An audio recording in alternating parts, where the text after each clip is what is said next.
item number 29, which was pulled from the consent agenda, and I will turn to the city clerk to start calling on speakers for item number 29. Thank you, Mayor. For item 29, we have Catherine Garcia, Hans Maverick, Bill Bunch, Chris Harris,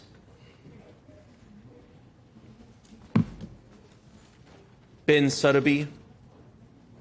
Please state your name and begin speaking. If your name's been called, please come forward.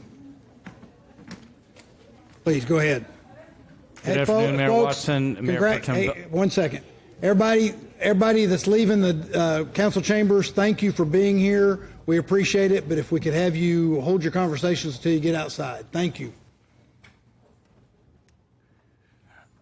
Mayor Watson, Mayor Pro Tem Vela, council members, thank you for the opportunity to testify today about item 29, the Trust Act. My name is Hans Maverick, and I'm a resident of Council District 10. I'm also a policy and research organizer for grassroots leadership here in Austin. Here's the thing. The last several years have seen an alarming growth in for-profit mass surveillance systems. The companies that develop these technologies only care about the money they can make from brokering people's data, not people's civil and human rights. Despite repeated assurances to the contrary, many systems have been found to have backdoors that allow unauthorized access to the data they collect, as if the authorized access wasn't bad enough.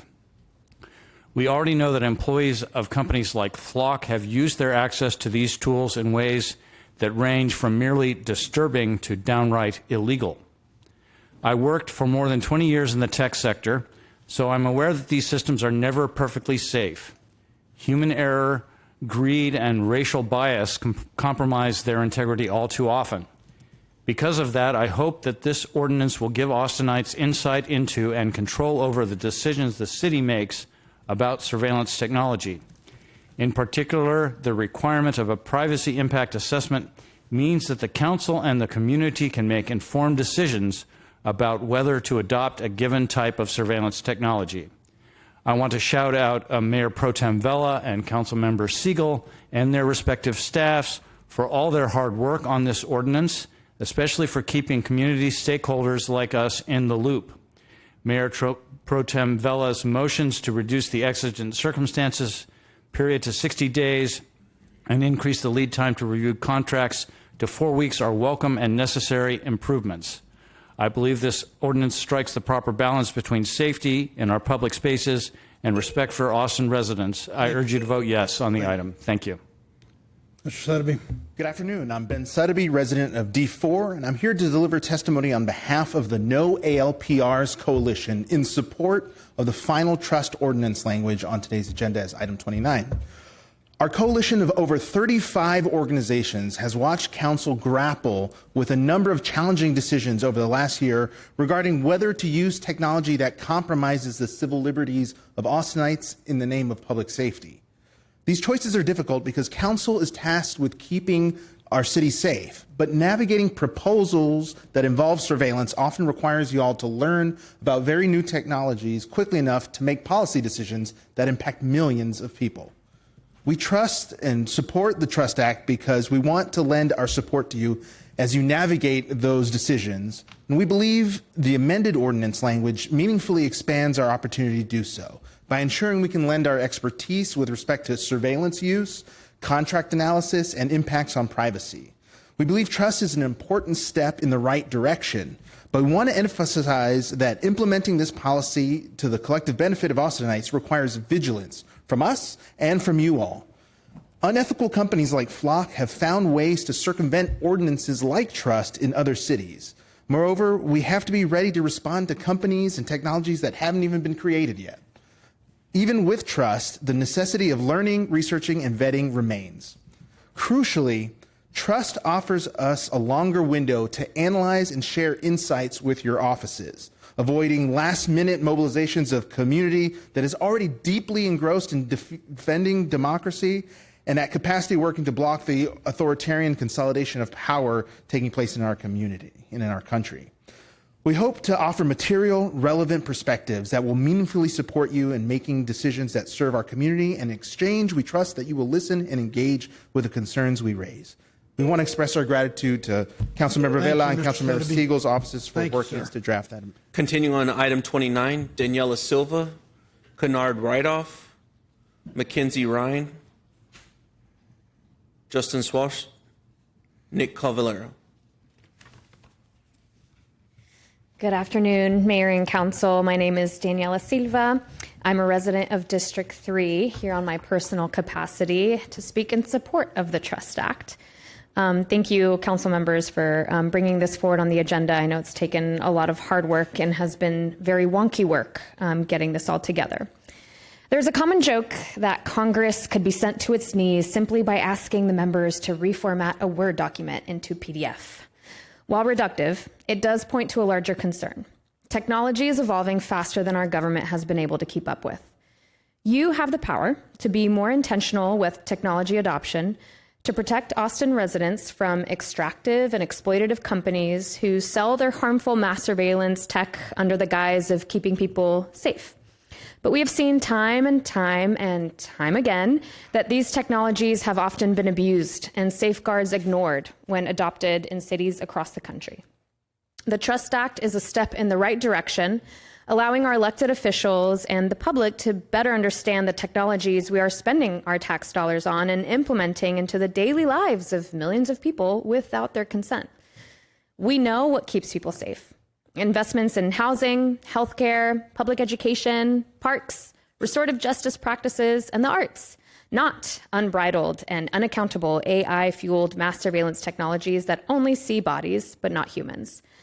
Please pass the Trust Act to begin to build our trust in you that you'll prioritize our rights to privacy and spend our tax dollars on technologies that help and not harm us. Thank you. Thank you. Please begin. Hi, my name is Mackenzie Ryan. Certainly not as exciting a name as Anita Bonghit, but nevertheless, I'm a digital rights attorney and a resident of District 9. I'm speaking in support of the Trust Act today. I want to start by saying how much I respect the difficulty of the decisions this council faces. You are regularly asked to evaluate really complex and fast-moving technologies and make policies that affect more than 1 million people. That's no small thing. The fact that you're meeting that challenge directly with this ordinance speaks well to this body. The surveillance landscape shifts faster than any policy can possibly keep up with. In 2016, I was a computer science major using a research grant to do work with my Vision Lab for Amazon's image recognition tool Rekognition, supposedly to help workers locate packages that within a year was taken for mass surveillance. In just a few months' time, Ring quietly partnered with over 1,300 agencies to share users' data without their knowledge. That's how fast the landscape shifts, not in decades, not in years, but in months, and often in secret. This surveillance fight requires vigilance from all of us. You should honestly expect surveillance companies to violate this ordinance and for them to try and work it in their favor in any way possible. They spend a lot of time and money doing that exact same thing across the U.S. constantly, and we should be ready to meet that challenge when it arises. But this ordinance is a very good step in the right direction and provides some pretty good safeguards against that. Surveillance technology is extraordinarily difficult to understand in full. The systems, the contracts, the downstream consequences, I don't expect any single council member to have all the answers because no one possibly can. That's exactly why something like the Trust Act matters. It creates a window for informed community voices to bring their expertise and experiences before decisions are made and gives council time to review the contracts and consequences for these powerful tools so that what none of us know in full doesn't end up hurting all of us. I'm grateful to Mayor Pro Tem Vela and Councilmember Siegel for their leadership in strengthening this ordinance, genuinely. This council has shown that it takes civil liberty seriously, and I look forward to continue working alongside you to keep Austin free and privacy respective. Thank you. Yes. Hi, and I am Nick Cavallero, and I am not an Austinite. I've driven here from Houston 4 times so far to either speak out against invasive surveillance cameras or give my support for legislation that restricts such camera systems. Flock cameras are already in use in Houston, used and are being misused. This proposed privacy impact assessment will, at the very least, help bring to light civil rights violations that will otherwise be ignored. Thank you. Thank you. That concludes all speakers on item 29. Members, that concludes all the speakers on item number 29. I'll entertain a motion. The Mayor Pro Tem moves approval of item number 29. It's seconded by Councilmember Kadri.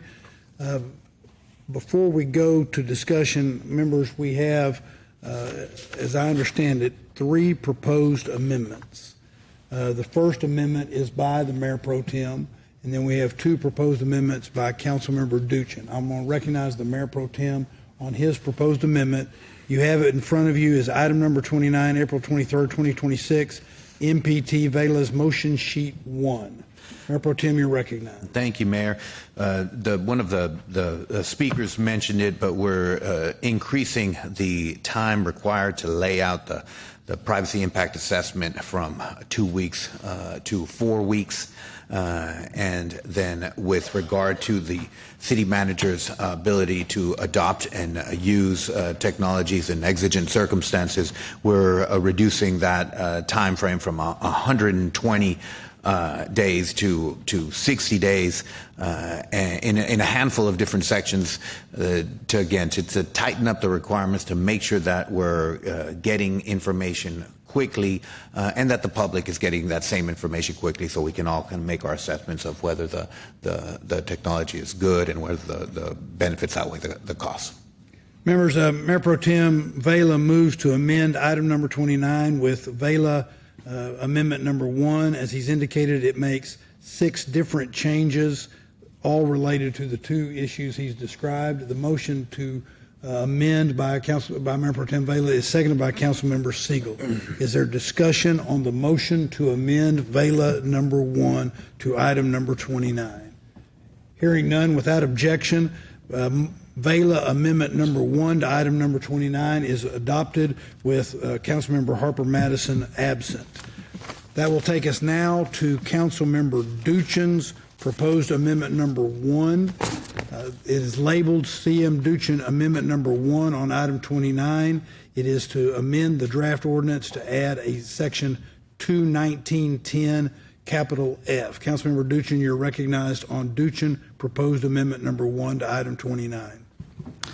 Thank you, Mayor. I want to say a few comments just leading up to that. Essentially, this amendment is going to add some additional language to subsection F, requiring additional reporting regarding this ordinance and its effect to the public safety.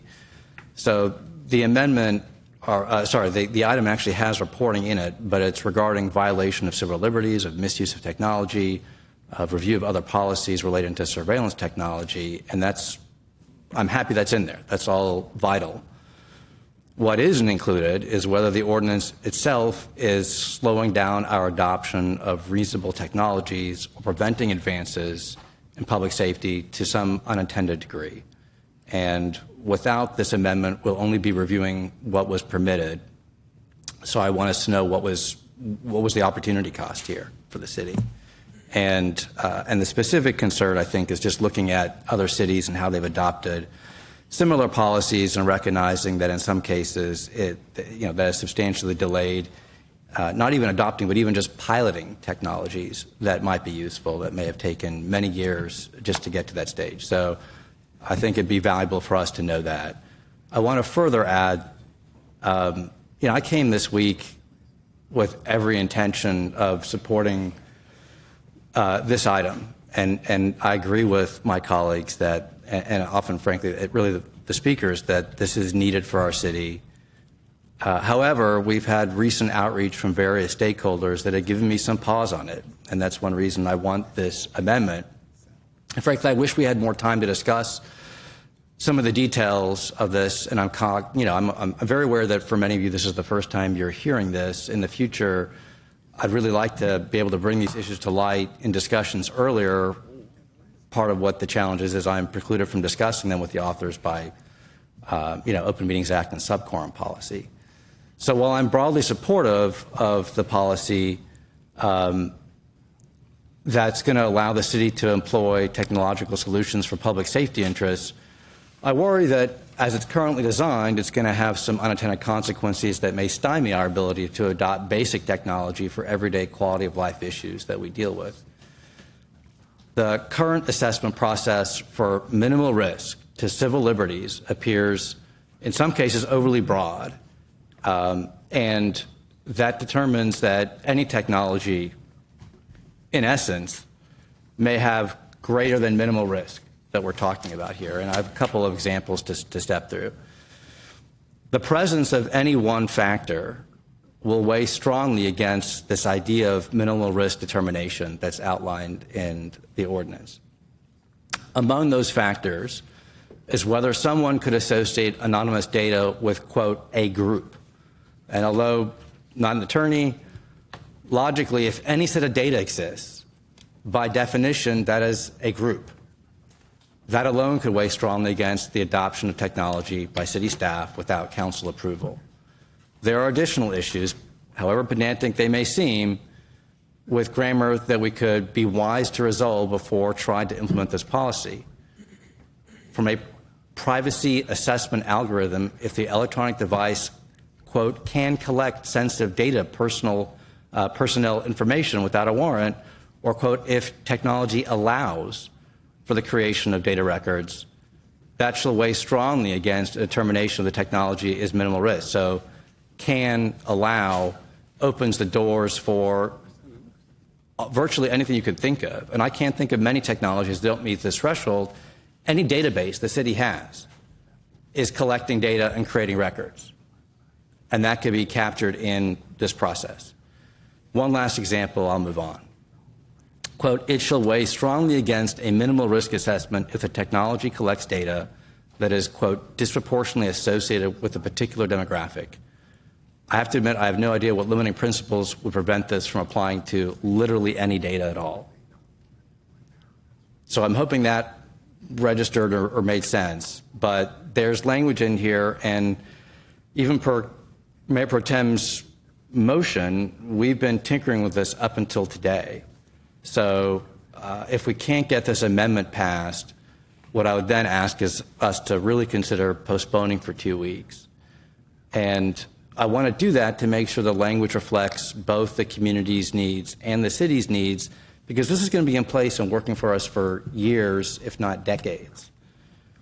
And part of this is because the language has, as I said, been tinkered with, and I think we need to strive to get it right.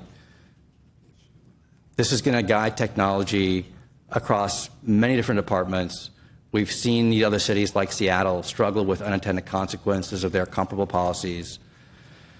In some cases, we're seeing cities not even, as I said, pilot or understand whether there's an appropriate use that meets the needs to adopt or purchase.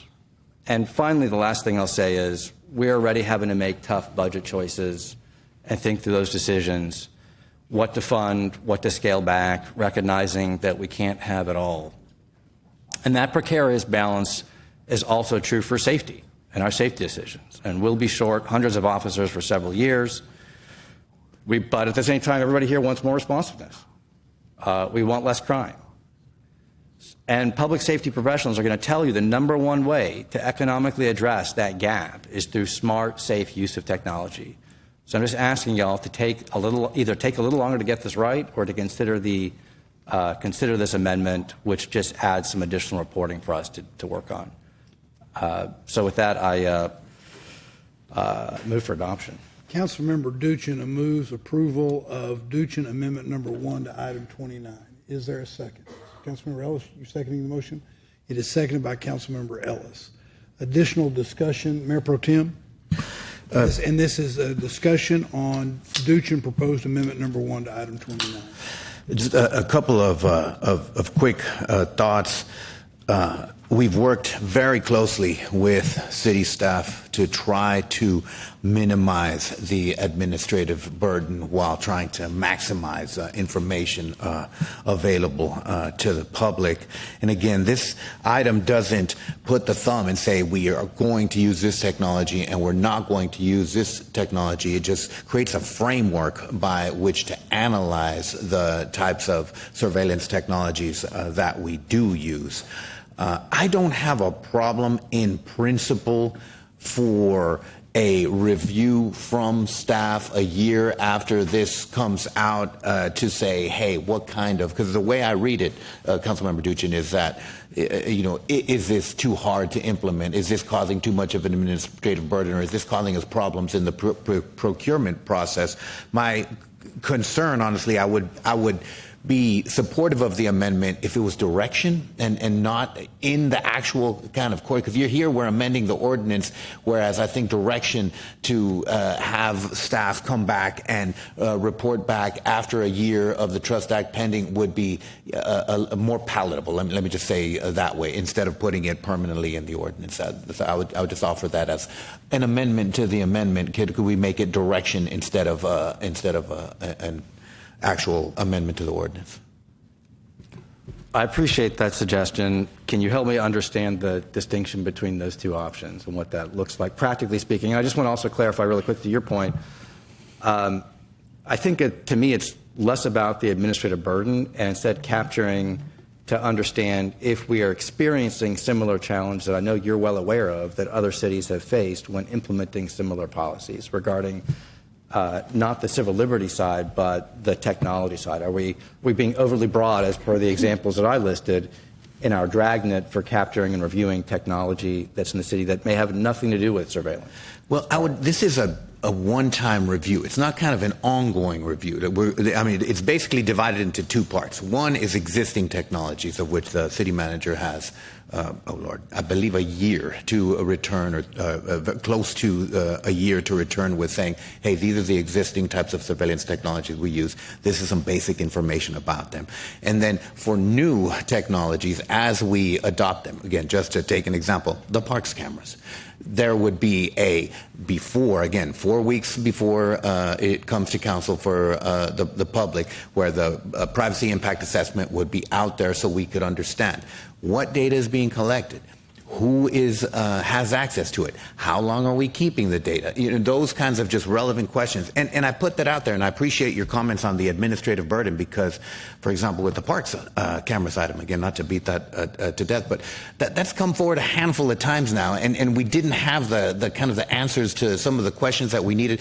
This is designed to make the discussion and debate and adoption or rejection of those technologies more streamlined, so we're not having to kind of debate the same thing again and again. So in a certain sense, even though we're creating kind of a workflow around the adoption of these technologies, I think ultimately it will reduce administrative burden in the sense that we're not kind of having the same argument again and again and again. That's the goal of the ordinance. So, and again, we're asking the city manager to come back with that report on the existing technologies.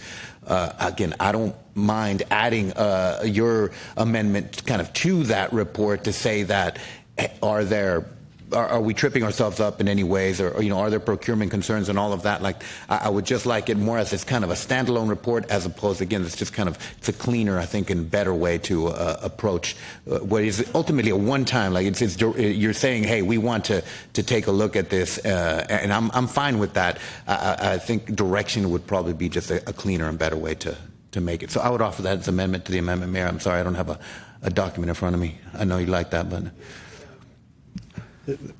Typically, we want to have a document, but I'll try to provide a little help here. What I would do is I would take, for those that want to follow along here, I would take Duchin Amendment number 1, strike the words "additionally 1 year after the effective date of this ordinance," and begin it. The city manager is directed to work in coordination with Austin Technology Services to conduct a review of any procurement. Take that down to the third line from the bottom, and then add at the end of the sentence that is it doesn't start there, but it's completed on that third line from the bottom. This review should be conducted 1 year after the effective date of this ordinance, and the findings of this review shall be provided to the Public Safety Committee. That would be what I would offer as direction, as opposed to an amendment of the ordinance. Yes, Councilmember Alter. Just for clarity, are we striking the add 2-19-10? Yes, okay. Yes, of course. Thank you. Good catch. So let me read this into the record, and then I'll see if there's a second to the motion if the Vela motion to amend is.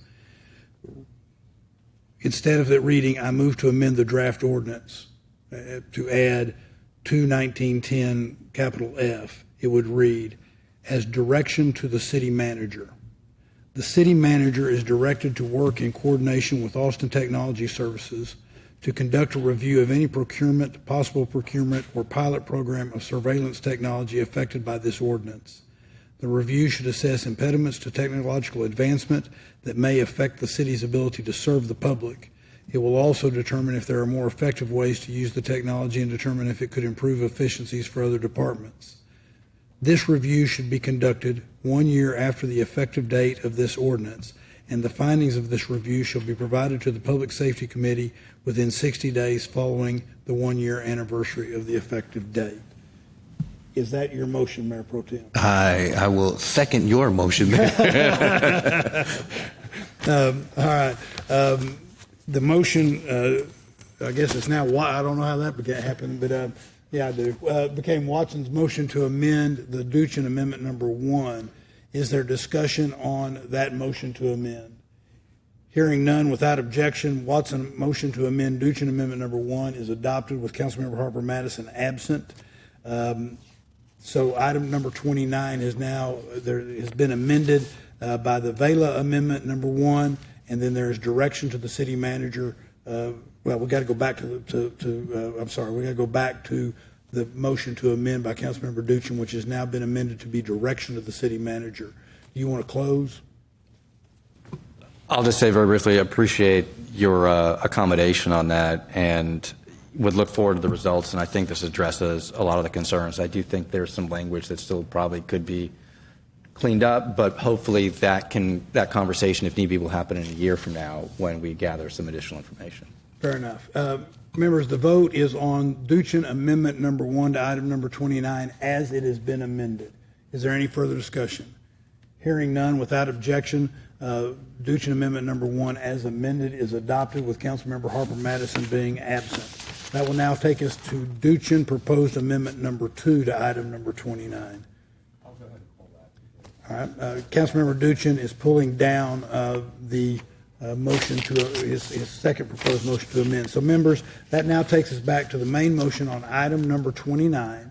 Item number 29 as amended. Councilmember Siegel. Just a brief comment before we vote. What are you commenting on? On the base motion, I guess. Let me get it out there as a base motion. Wonderful. I'll recognize you right off the bat. Thank you, sir. The discussion now is on the main motion, which is the motion to adopt item number 29 as it has been amended by the Vela motion number 1 and Duchin motion to amend number 1 as it was amended. Councilmember Siegel, you are happily recognized. Thank you, Mayor. But Mayor Pro Tem, did you want to go first? No. Okay, thanks, sir. Well, I just want to say thank you to Mayor Pro Tem for your really important leadership on this and also the work of your staff. The Trust Act is a critical procedural reform that will provide public transparency and opportunities for discussion before the city acquires new surveillance technology. And we've seen the need for the Trust Act in prior votes where something was brought to us under the auspices, for example, of license plate readers or park cameras, and we didn't have all the information about the artificial intelligence backend and who could get access to that data. And so this item, this Trust Act, really is going to bring our procurement process into the information age. It's a recognition that artificial intelligence and big data present profound risks to our fundamental right to privacy and to our civil liberties. And I'm really thankful that the city is now becoming a national leader in protecting our community from unwarranted surveillance and corporate-driven violations of privacy. Thank you, Mayor. Thank you, Councilmember. Any further discussion? Mayor Pro Tem, I'll recognize you to close. Thank you very much. Very excited to get this done, and I really want to thank the stakeholders that we worked with very closely. Grassroots leadership comes to mind. I see Hans out there. Texas Civil Rights Project. There are too many to mention, but it was a really good collaborative process to get here. I think this is a big step forward, and if we're going to have good debates on the dais, we need to have good information. We can't be guessing at things. We can't be dealing with misinformation. Having that privacy impact assessment in hand to refer to when we're debating the adoption of surveillance surveillance technology, I think will really help center and ground our debates in a more kind of factual and realistic and kind of weighing the costs against the benefits. So very happy to see this move forward, and I think it will be a big step and a big change and serve as a model, hopefully, for other cities.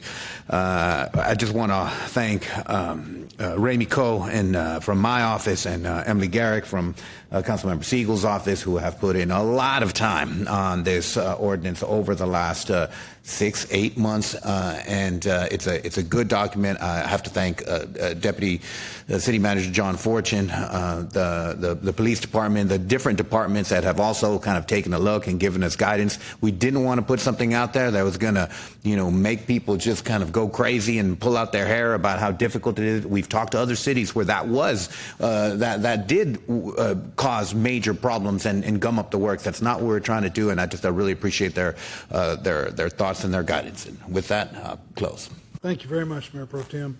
All right, members, there being no further discussion on this item, on item number 29 as amended, without objection, item number 29 is adopted as amended with Councilmember Harper Madison absent.